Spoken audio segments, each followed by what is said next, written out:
John Davis from Lachlan Highlands Farm here. We have Livestock Day, day 2. So today we take the sheep into the butcher, and then tomorrow morning I take the remaining sheep, these are ram lambs from this year's crop, I take the remaining ram lambs into the auction. So we're tired. It's been a long week of moving animals around,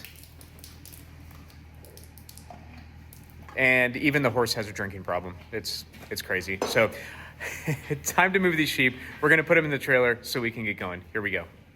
Unintentionally, I managed to build a barn that works really well for sheep loading. I didn't do this on purpose, but it's one of those things where I put some effort into it, did a little bit of research, and oh, well, hold on a second. So what happened here was we had that trailer door tied to the horse stall to form a barrier so the sheep couldn't squirt out around the side of the trailer and run out of the barn, which is really a bad day. You never want that to happen.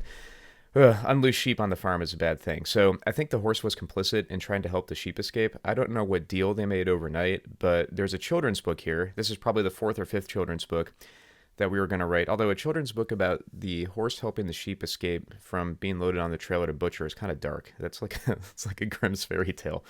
Maybe my wife should stick with the children's books. That's a good idea. Anyway, when I built the barn out, I can't say that I really knew what I was doing, but we'll just call it divine intervention. Those small stalls I put on the far side of the barn are fantastic for sorting sheep. They're really good for sorting sheep. We've got 3 stalls. We've got the big one in the middle that we use to stage sheep. We call it the lobby. And then these panels that my wife and daughter are holding, these are aluminum sheep corral panels from Lakeland Farm and Ranch. They're awesome. They're expensive, but they're awesome. They're very lightweight, so it's easy for us to move them around quickly.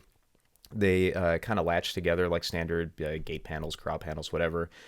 And they're the right height for, the right height for sheep. So they just work out great. And creating an alley that kind of squeezes the sheep down to go into the trailer. I wish I could say I set up the barn like this from the get-go, but it's just something that's evolved over time. So we squeeze the sheep down the alley. We make sure to have a light on inside of the trailer because they don't like loading into a dark space.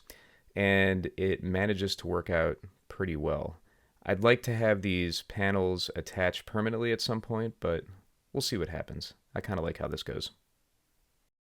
There it is. Good job. Good job, sheep. Buddy. Good job. Woo! Keep rolling.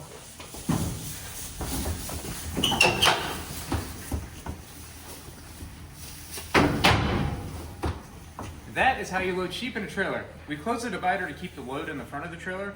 If the load is in the back of the trailer, then the trailer sways when you go down the road. So, all right, now we're gonna take them to the butcher and we're good to go.